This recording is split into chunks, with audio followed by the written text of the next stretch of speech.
Assalamualaikum warahmatullahi wabarakatuh.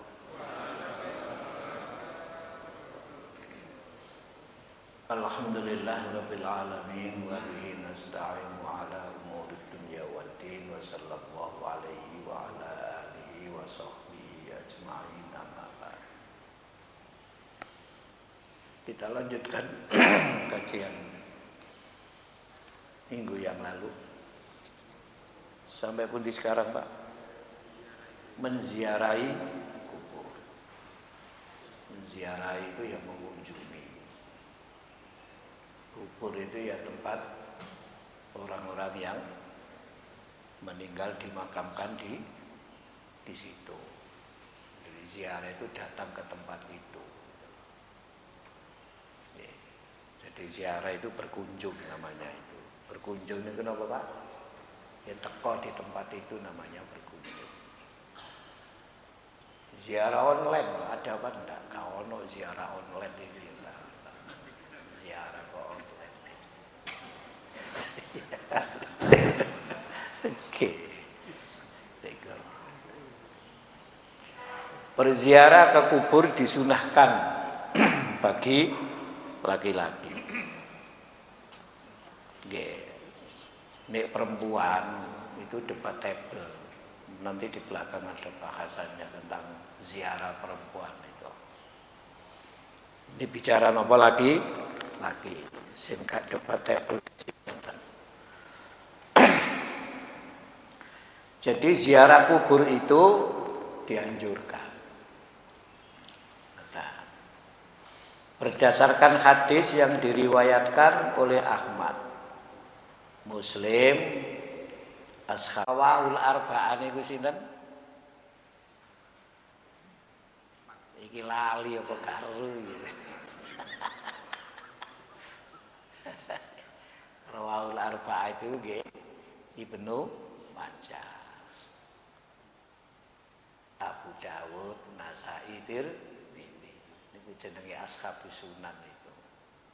Dan kitab beliau itu namanya Sunan.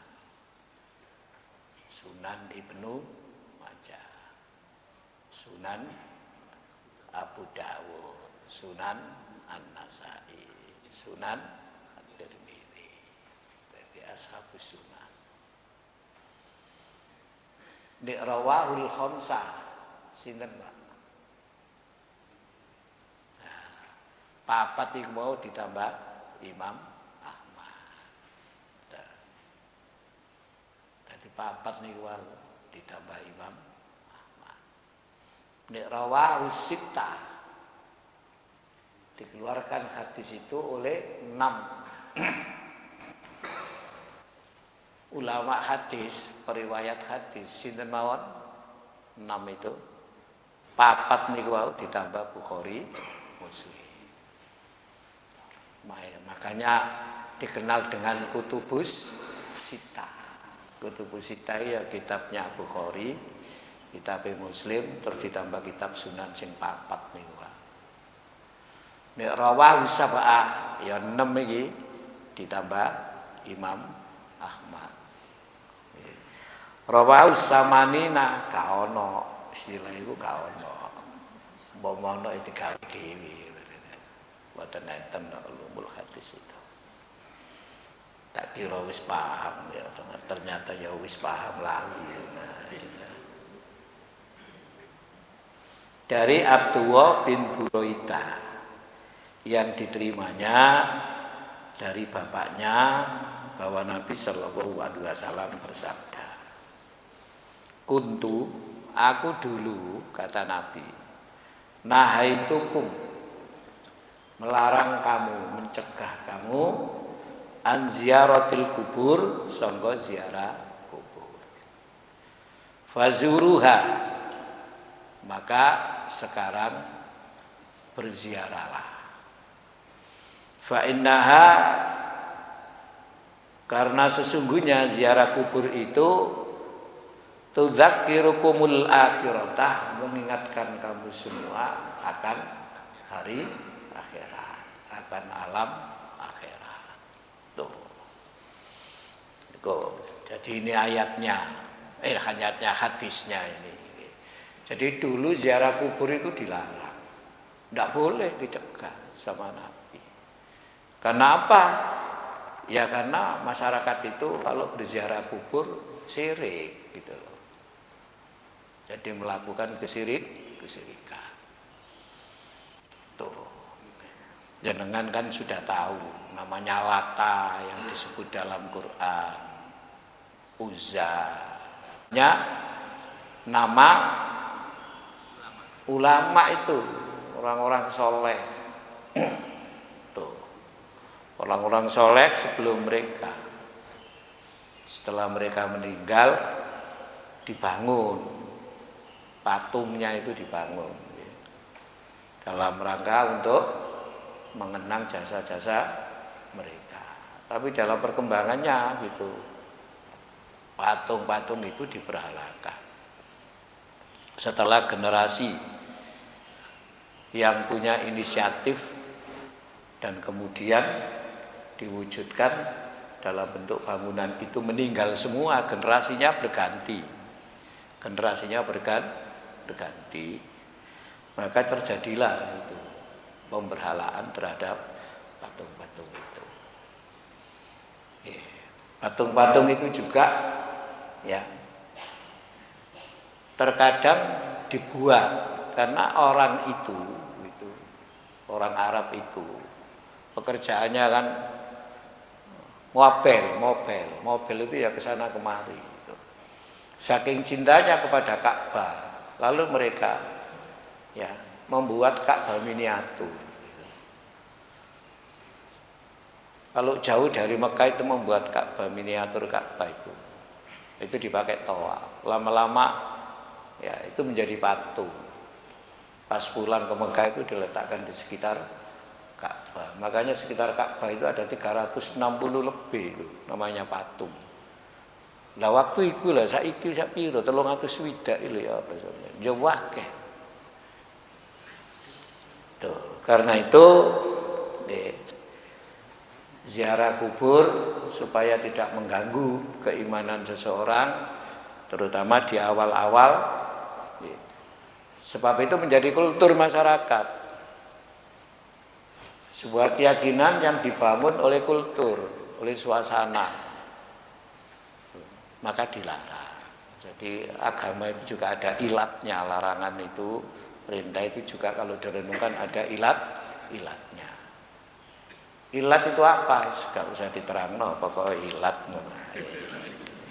Oke, kembang sejalan dengan ada atau tidaknya ilat. Nah, ilat ini dibahas di mana, Pak? Dibahas di usul fikih. Sampean kenal yang namanya kias. Kenal Pak nggih kias ya? Kias ini kenapa Pak? Iki terkenal kok. Kias ini kenapa nih bahasa kita itu? Analogi. Kenapa? Analogi. Menganalogi itu juga bicara tentang ilat. Bicara apa? Tentang ilat. Lah ilat ae gak ero kok mencoba menganalogi itu gimana ceritanya? Jadi ada apa? Ilat. Tapi yang penting hukum itu selalu berkembang. Ya dulu terus dinamis. Ma'a illatihi. Karena disertai ilatnya. Wujud dan wa adaman ada atau tidaknya itu. Nah, itu begitu. Itu fikih itu apa Pak? Fikih. Makanya hukum itu berkembang. Yang namanya fikih itu. Nah, ya. Namanya apa? Fikih. Jadi karena itu maka dulu kata Nabi ziarah kubur itu dicegah itu. Nah sekarang berziarahlah kamu. Berziarahlah.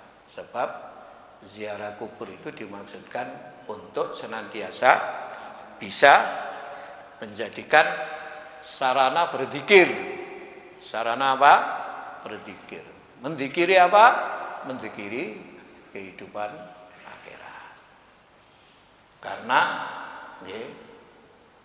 manusia itu bisa lupa terhadap kehidupan akhirat. Kan ada hadis itu. Disebabkan manusia itu mencintai 5 hal, lalu ia melupakan 5 hal. Kan gitu kan? Yuhibbunal khamsa wa yansaunal khamsa. Tuh. Pertama, cinta dunia, lupa akhirat. Niku nggih. Cinta harta benda, lupa hisab. Cinta ciptaan Allah, lupa yang menciptanya. Sampai kayak wisata jarine ya. Tadzabur alam iku tadzabur iku apa? Wong tadzabur kok barek joget-joget. Tadzabur iku apa sih? Tadzabur iku apa? Nggih, sila-sila begini ini sila agama, tapi kadang-kadang dalam realitas praktek itu sangat dangkal itu. Karena kalau kita kembali pada Quran, Quran itu ada tilawah, ngoten nggih. Ada tadarrus, ada tadabbur, ada tadzakur. Nang di tadabbur alam. Tadabbur alam ado-ado nang ngene batu. Lah nontok semut tong ngarepe omah lah tadabbur alam. Tak boten istilah ini loh, istilah itu pakai tadabbur. Nggih, tadi kata tak orang itu terus sudah sangat kenal dengan istilah itu, tapi hakikat istilah itu apa sebenarnya? Mungkin itu istilah Quran itu. Afala tadadzabbarunal Qur'ana am ala qulubihim aqfaluha, itu kan ada di Quran itu. Nah, wisata religi. Apa wisata religi? Ya kuwi nyambangi kuburan mah wisata religi. Gila. Gak gitu ta sampean. Nyambangi kuburan, nyambangi masjid gitu. Nang di wisata religi, nang di Masjid Akbar. Lapo dolek.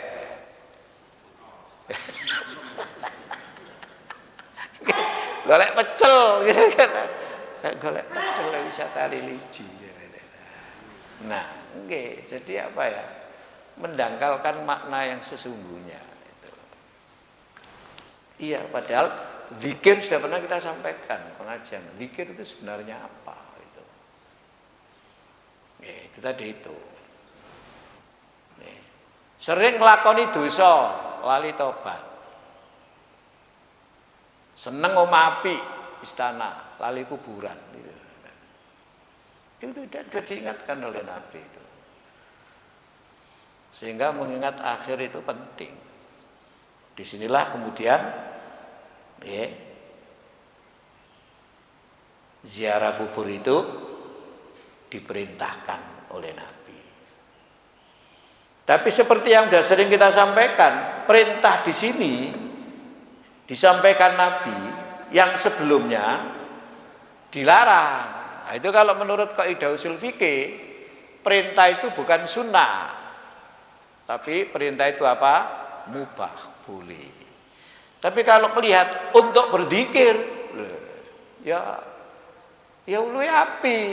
Untuk apa? Berzikir. Mergo nang desa iku akeh wong nang kuburan bendina. Lapo? Golek kayu bakar. Kan beda. Karena di kuburan banyak rumputnya, cari rumput untuk makan sapi. Ya. Lho ngono ku berziarah apa ndak? Itu zakira itu yang penting. Itu zakira itu yang penting. Yang diingat itu apa? Nggih. Apa maneh sampeyan umroh terus berziarah nang makam Nabi, iku kudu ditata iku atine. Supaya apa? Bisa zikir betul. Gak anggar melbu ae. Melbu lewat tok ngono tae. Tekon di ziarah, waduh. Tudzakirul akhirah. Lho nggih. Nah, Kita itu sering kehilangan makna dalam mengamalkan hal-hal yang sudah umum itu kan begitu. Sehingga hakikinya itu tidak pernah kita peroleh. Tapi kegiatannya berulang kali. Padahal kegiatan momentum-momentum tertentu itu memiliki makna yang sangat dalam. Ini yang penting niku. Masih mubah apik dilakoni. Nek memang untuk berzikir. Apa sing dizikiri? Al-akhirah. Karena zikir itu bisa zikir terhadap nikmat Allah. Kayak Bani Israel yang ditegur itu. Ya Bani Israil dzkuru ni'mati allati an'amtu alaikum. Yang dizikiri itu nikmat. Di situ itu.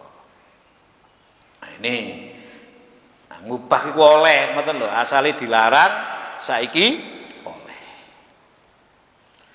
Larangan pada permulaan itu ialah karena masih dekatnya masa mereka dengan masa jahiliyah. Masya Allah. Kita itu kalau bayangkan manusia di masa jahiliyah itu koyo opo. Sampeyan bisa baca bukunya Philip Kahiti. Itu ada terjemahannya. Dan terjemahnya itu diterjemahkan dengan bahasa ringkasan, bukan terjemahan letterlock. Judul bukunya itu History of the Arab. Lalu diterjemahkan itu dengan judul Dunia Arab Sebelum Islam. Kula duwe bukune, nek sampean kepengin maca sampean waca. Sing bahasa Inggris ono, sampean kan banyak yang bisa bahasa Inggris. Yang terjemahnya juga ada saya punya. History of the Arab. Jadi dunia Arab sebelum Islam. Jadi sampai menggambarkan wong Arab sebelum Islam. Iku awake iki gak ono daginge. Daginge iku dadi otot. Digambarkan sampai seperti itu. Dadi wong Arab iku jenenge awake iku terdiri dari tulang dan otot. Mergo apa? Daginge iku watos gak betah wong Arab awake. Karena apa? Dunianya kayak seperti itu. Lingkungan kehidupannya seperti itu. Jadi gak ono sing ginjur-ginjur iku gak ono atos kabeh. Iku lek kadek ketabrak gedang ngono gedange sing mepet iki. Nggih. Lek menyakan niku barek uyune unta. Nggih. Dadine rambuté iku kaya sapu duk iki lho bener. Kok waku rambuté. Kaya ngoten wong Arab. Sangar-sangar pokoke wong Arab. Lho iya karena miluinya kayak seperti itu, alamnya kayak seperti itu wong Arab. Itu nggih. Itu gambaran yang digambarkan oleh Philip Kahiti itu. Nggih.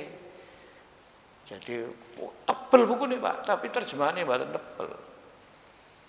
Sampai rinci gambarnya ini, sampai rinci. Bahwa dunia Arab sebelum Islam, kan?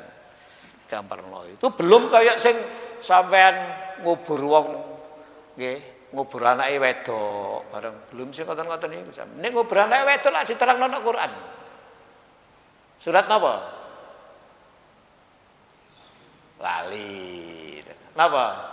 Niki cek semerap, apa ziarah kubur kok dilarang niki lho, ngoten lho. Padahal ya Islam niki lho wis disampaikno Nabi.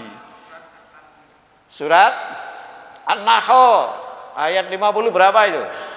58. Sampeyan buka ae sing nggo Quran. Sampeyan waca sing buanter terjemahane.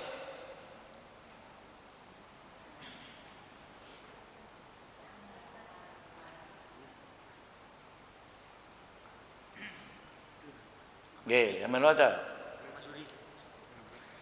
Padahal apabila seseorang dari mereka itu diberi kabar dengan kelahiran anak perempuan, wajahnya menjadi hitam, merah padam, dan dia sangat marah.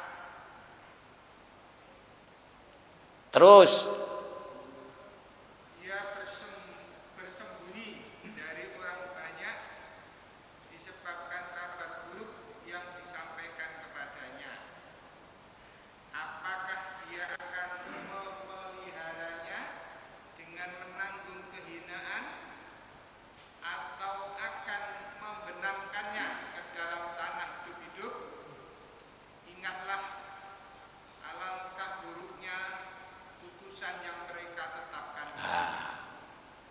ingatlah alangkah buruknya keputusan yang mereka pikirkan itu.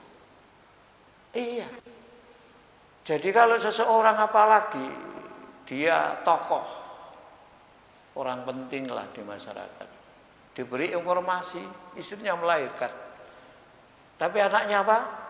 Perempuan. Itu mukanya itu menjadi merah, marah itu.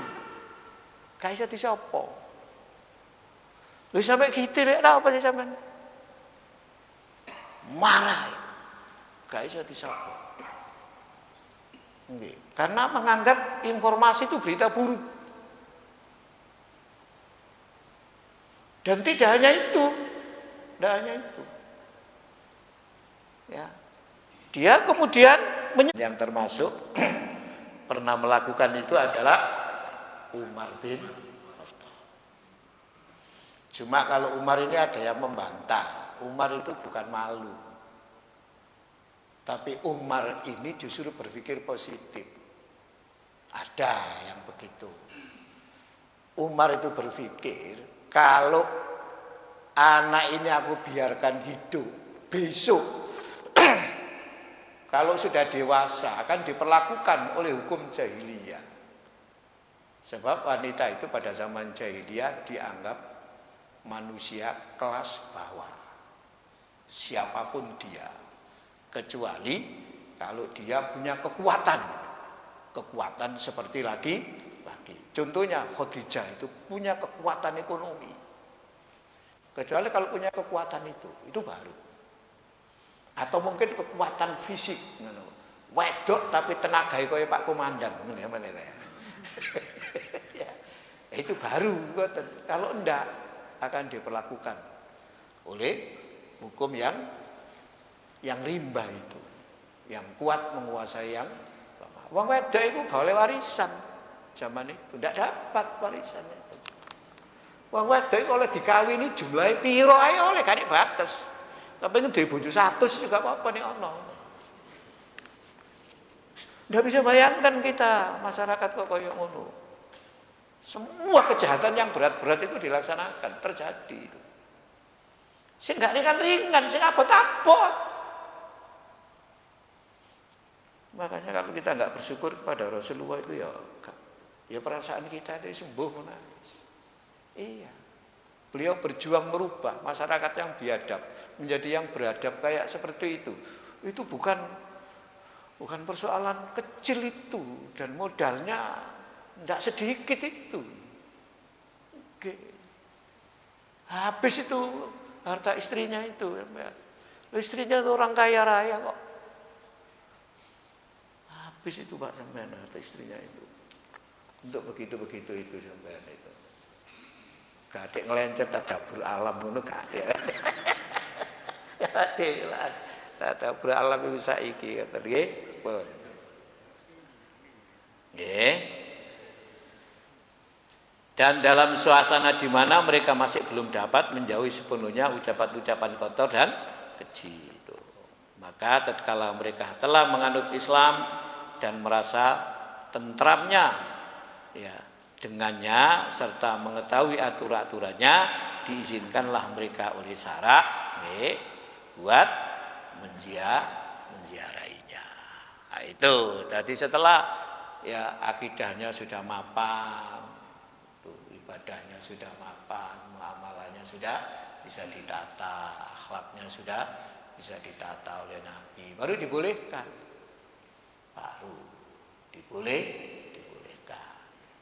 Makanya muncul kaidah al-aslu al-amru al-amru ba'dan nahyi yufidul ibahah. Kalau ada perintah disampaikan Nabi sesudah ya ada larangan, maka perintah itu mengandung hukum mubah. Gitu itu. Diterima dari Abu Hurairah, anna Nabi sallallahu alaihi wasallam zara qabra ummihi. Bahwasanya Nabi Shallallahu Alaihi Wasallam berziarah kubro ummihi, kuburan ibunya. Fabaka, Nabi menangis. Nabi itu. Wa abka man khaulahu Dan menangis pula orang-orang yang menyertai Nabi itu. Nabi dia nangis. Enggak. Karena apa? Zikir. Ya berzikir banyaklah yang berzikir itu. Faqala Nabi sallallahu alaihi wasallam, maka bersabdalah Nabi sallallahu alaihi wasallam, istadzantu rabbi an astaghfirullah. Istadzantu, saya itu minta izin Rabbi kepada Tuhanku. An astaghfirullah, untuk memohonkan ampun bagi ibuku. Walam yu'dan li, dan saya tidak mendapatkan izin, enggak diizini. Jadi Nabi itu minta izin mau memohonkan ampun kepada ibunya, itu tidak diberi izin oleh Allah. Wasta'dantuhu an azura qabroha, wasta'dantuhu, dan aku memohonnya an azura, untuk menziarahi qabroha, kuburannya, fa'adzinali, dan aku diizini. Fazuruha, maka berziarahlah kamu, ya. Fa innaha tudzakirul mauta, sesungguhnya ya, ziarah kubur itu bisa mengingatkan akan kematian. Karena ingat mati itu tandanya orang cerdas. Al-qayyisu, cerdas. Jadi orang cerdas itu bukan orang yang nilainya 10, tapi kata Nabi, orang cerdas itu orang yang mampu mengingat. Tuh. Hadis ini juga menjadi problem. Hadis ini ada 2 hadis.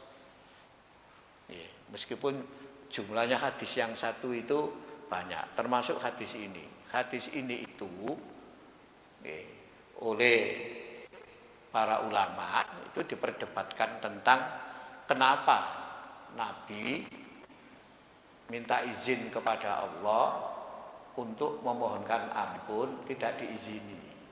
Apakah ibunya Nabi itu kafir gitu loh? Apakah ibunya Nabi itu masuk neraka gitu. Itu yang diperdebatkan. Ulama-ulama besar itu yang memperdebatkan ini. Sama. Sekelas Imam Nawawi itu juga memperdebatkan yang begini-begini itu. Meskipun ya gak ono sing ngeru mlebu neraka apa mlebu swarga, ya gak ono sing ngeru. Wong Nabi durung diangkat dadi nabi kok. Tapi ono sing ngarani lho, nek memang Nabi njaluk sepura ya, nang Allah untuk ibunya kok ditolak, ya berarti ibunya kafir. Ana sing ngono. Ya gak iso lho, gak ono keterangan kafir gak ibuke kok gitu lho. Kon cuma njalukne sepura tok gitu. Kecuali ada penyebutan lo kafir itu baru. Nah, itu perdebatan itu sampean itu. Lek sampean sering maca YouTube loh ya sampean ya. Ya. Sering maca YouTube kayak sampean siapa jenenge? Basmalah itu siapa? Basmalah itu siapa itu? Bukan yang satu. Nah, itu dia termasuk yang mengikuti pendapat bahwa ibu Nabi itu masuk neraka. Dan termasuk sing podo itu sampai yang foto YouTube itu akan selalu menemui bahwa ibunya Nabi itu kafir. Nah itu kelompok yang kebetulan pendapatnya seperti itu, masuk neraka. Nah, itu hadis yang pertama jadi debatable. Awak dhewe gak usah ngaji ngene iki, gak ono bab mlebu neraka, bab mlebu swarga gak karo awak dhewe, penting mikir awak dhewe kata ya. Gitu ya. Usah ada lagi hadis ini nih, saya kutip pada gitu. Hadis ini ada beberapa matan, tapi sumbernya sama dari sahabat Anas bin Malik. Karena hadisnya termasuk hadis ahad tentang bapaknya Nabi.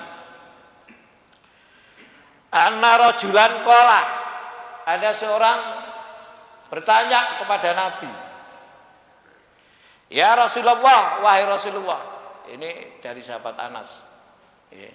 Yang meriwayatkan itu Imam Muslim ada itu, ya.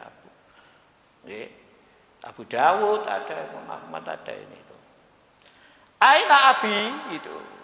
Nabi, nasib bapakku itu di mana? Ini enggak dijelaskan laki-laki ini siapa? Ya. Dalam rangka kayak apa kok tanya seperti itu? Ya, enggak dijelaskan. Pokoknya ada hadis begini saja. Kala Nabi bersabda menjawab finnar, bapakmu nak neraka. Bapakmu dan neraka. Dua hadis ini sampai waca, wajar nanti perdebatannya itu di antara para ulama itu. Jadi ana wong takon nang Nabi, bapakku iki nok ndi? Bareng Nabi dijawab, bapakmu nok neraka. Falamma qaffa wong itu terus meri Mas ngoten. Pergi mbek gak enak ngono lho pokoke. Kecewa, napa? Kecewa.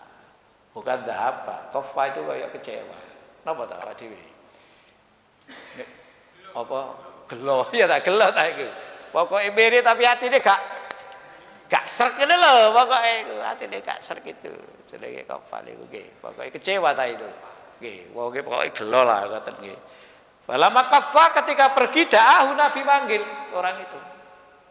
Faqala maka Nabi bersabda, "Inna abi wa abaka finnar." Sesungguhnya bapakku dan bapakmu itu di neraka. Nah, hadis ini juga dijadikan dasar oleh orang yang berpendapat bapaknya Nabi pun masuk neraka. Tapi nanti perdebatannya banyak. Ada yang mengatakan Nabi bilang bapaknya itu sebenarnya bukan bapaknya sendiri yang dimaksud. Yang dimaksud itu pamannya itu loh. Abu Thalib itu. Ya terserah. Wah kita perdebatan. Nanti sampean baca ulama-ulama besar itu. Mulai Imam Nawawi, Imam As-Sundi, nggih, sampean baca pendapatnya Qadhi Al-Qiyad gitu ya, Imam Asy-Syahrastani. Itu bicara tentang hadis ini. Bapak nabiku kafir apa? Muslim. Bener ya. Lah gak ono sing ngeru kok. Lah bapake lho gak ono sadurunge Nabi lahir. Apa sampean? Ngukure ya apa gitu. Sampai ada yang mengatakan, "Loh, mereka itu enggak kafir, meskipun mereka kafir itu enggak disiksa." Sehingga nanti tempatnya kan di Al-A'raf nanti itu. Kenapa? Karena mereka itu hidup di era namanya fatrah. Fatrah itu nas ini belum sampai kepada mereka. Ada yang begitu, yang pendapatnya agak tengah itu. Tuh. Nggih, sampean gak usah pendapat ngene wis pokoke ana hadis ini sampean rungokno nah. Ya sale apa gak ngerti dhewe katanya. Nggih, sampai ada yang mengatakan ini hadis ini jelas tegas. Memang kalau kita mengikuti mereka-mereka yang cara berpikir tekstual ya akan seperti itu. Pokoknya bapaknya Nabi ku nek neraka wis ngono ae wis. Tapi kalau sampean mengikuti mereka yang berpikiran tidak tekstual, ada takwil nanti itu. Dicari. Nabi ngomong niku kapan? Suasanane kaya apa? Termasuk begitu itu. Jadi Nabi ngomong niku bukan memberitahu kepada orang bapaknya masuk neraka, tapi bagaimana supaya dia ini tidak kecewa, gitu loh. Supaya dia tidak kecewa. Tuh, orang yang diajak omong itu. Nggih, karena sahabat itu nggih, kayak siapa? Khalid bin Walid. Walid itu tak bapak tokoh kafir. Tapi Khalid masuk Islam. Itu kalau ingat bapaknya Khalid itu, ya sedih. Karena bapaknya itu memusuhi Rasulullah. Dan itu termasuk kafirun. Kafirun itu kan dedengkotnya kafir. Kafirun itu tuh siapa ya? Angel ngono lho. Wonge angel. Nek wonge iku gak angel, iku jenenge kafaru. Alladzina kafaru. Nah, itu kafaru. Itu gak angel iku kemungkinan bisa masuk Islam. Ibatan. Nah, inilah termasuk hadis-hadis sing jadi perdebatan. Dan karena yang dituju dengan berziarah itu ialah mengambil iktibar dan peringatan boleh menziarahi kubur orang-orang kafir dengan tujuan yang serupa yang telah disebutkan itu. Nah, itu begitu. Karena ziarah kubur itu selain mendoakan adalah mengingat kematian, maka ziarah kubur siapapun itu ya, orang muslim atau non muslim diperbolehkan. Tudzakirul akhirahnya itu. Dan seandainya mereka itu orang-orang yang lalim hingga disebabkan kelaliman itu mereka menerima hukuman dari Allah, disunatkan menangis. Nah, itu disunatkan menangis. Kayak wingi gitu. Kuburannya sinten niku? Kuburannya sinten niku? Abu Rigol. Nggih sing wingi niku lho, hadis sing wingi Abu Rigol itu lho. Nggih. Sing eling tak sampe Abu Rigol niku. Nggih. Wong Taif niku lho. Sing nyembelih untahe Nabi Soleh ini lho sampai ini. Bareng kena Melayu nang Mekah. Ana bencana aman, lah kata dah. Bareng boleh nang Taif, kena bencana dewi. Wis ditik-itik. Ya itu. Jadi menangis. Nih. Jadi ziarah kubur oleh nangis. Nabi mau menangis kan tadi. Wong-wong sing melok Nabi ku ya melok nangis. Oh, ini jenenge tadzabur, sampai menangis itu. Tadzabur.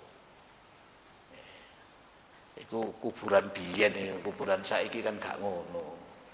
Kuburan rangkai lah tunggu pacaran, kuburan rangkai.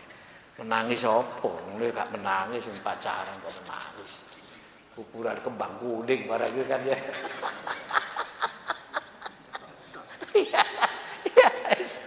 Wis kata dia. Oh, biar kuburan menakutkan lah. Saya kuburan itu biasa kok biar. Biar ini kalau pelaku lewat ngarepe kuburan itu gak ngelirik foto itu. Ngelirik cok itu gak mandi biar ini. Lah saya itu dikoni bal-balan lah sampai dia. Lah kata dah. Suasana itu lebih siji. Kata dia. Memang dulu kuburan itu menakutkan. Apa mana kadek dikandani, sing mati dadi cerangkok. Guys. Oke. Lah untuk bila lawas. Saya kula niki biar ndak melok silat ta, gede lamongan niku biyen iki. Kalau silat wong desa niku lho, Pak. Lek kenaikan napa kenaikan apa tadi niku biyen. Nggih, sabut niku ujiane ngoten niku. Mula niki jeneng kula niku tekek tengah-tengah kuburan. Iku malam Jumat. Malam Jumat sing diwedeni ngoten niku lho. Terus golek liwat sembarangan. Nanti lewat yang sini ya. Kalau gurune dikesedono sore. Nanti lewat sini. Padahal nang kono iku jadi ceritane wong Jawa ana sendel bolong ngono ya. Jam 12 bengi lho sampean mlebu ya napa sampean? Lho nggih. Mlebu ya masalah sikil iki ketabrak pae sing gak krasa. Wis saestu. Masalah enten wali sing kanca enten ngaten kuburan tapi gak ditekekno kuburan. Enten kuburan iki enten bangunane terus enten pendosoe di cantolo ndukur enten. Namae ditekek mriku. Menek niku, menek. Menek cagake bangunan niku deh. Jadi aku begitu tak jebok kertasku, aku gak melolot langsung anjlok aku. Metu ndugi kuburan melayu itu Mas, jare wong Jawa sifat kuping ya ngoten niku. Mboten krasa, Pak. Sampai wates saking wedine. Nggih. Biyen saiki ya, Bu. Nggih, saiki dengan pacar. Kuburan lumayan ana tanah kosong tinggone omah saiki. nangis niki nggih. Nggih. Dan menunjukkan ketergantungan kepada Allah sewaktu lewat di kuburan dan tempat terjadinya musibah dan kecelakaan itu. Hal ini berdasarkan hadis yang diriwayatkan oleh Bukhari dari Ibnu Umar bahwa Rasulullah bersabda pada para sahabat ketika mereka sampai di Hijr, negeri kaum Samud, la tadkhulu ala ulail al-mu'adzibina, jangan kamu masuk kepada mereka-mereka yang telah disiksa oleh Allah itu, diazab oleh Allah, illa antakunu, melainkan kamu semua bakina, sama-sama menangis, meneteskan air mata. Fa illam takun bakina, kalau kamu tidak bisa menangis, fala tadkhulu alaihim, maka janganlah kamu masuk atas mereka, la yusibakum ma asabahum, kalau yang tidak mengenai kamu semua apa yang mengenai mereka. Nah, itu. Jadi sampeyan pas ya, pas kok bisa kata ya. Tuh. Nggih. Sebenarnya itu. Tapi saiki berkembang Pak, ngoten niku. Sing penting pokoke itu zakiral. Nggih, saiki omahe nek mburine kuburan ngono tambah digawe pimian kok tanah kuburan niku ngoten. Ngoten Pak nggih. Nggih jemur. Demikian. Pak, anten sing takon ta iki sapa? Napa? Nggih, jenengan takone niku napa? Monggo. Aja suwe-suwe aja akeh-akeh waktune wis. Monggo. Ini ada memindahkan makam itu. Lho wis dibahas pikanane nggih, monggo napa? Terjadi di Waru itu, Pak. Makam di Waru. Itu di mana? Ada memindahkan makam. Loh kemarin kan sudah. Teorinya kan sudah itu. Prinsipnya kan boleh kalau ada keperluan, kemaslahatan. Nggih. Lho nggih. Nggih. Kalau ada kemaslahatan. Iku padha barek wong duwe tanah, ngoten nggih? Tanah itu. Ini ana makame kan dikubur di tanahnya sendiri itu. Oleh keturunane iki gak iso nek ngene arepe didol, digawe kampung ya gak iso. Gak wani. Itu dipindah, dikumpul nang kuburan. Ya gak apa-apa demi kebaikan Pak itu juga. Gak punya pikiran apapun. Nggih. Ya ada sakniki makam dipindah itu. Lah niku kantor kecamatan Sukolilo ya makam biyen nggih to? Nggih Pak nggih. Surabaya itu. Terus namanya pundi? Beratang ini, Beratang. Kuburannya kan tengah itu dikai dalan. Mulai mriko ono dalan tapi buntu, terus mriki dalan gede. Nah, makame iki dipindah, tengah iki nggone kuburan. Jadi kuburane kanan kiri, tengah iki dalan. Nggih. Ya wis ngene iku lah saiki. Aja maneh kuburan, laut ae diuruk kok sampeyan. Kali ae diuruk kok sampeyan iki lho gitu ya.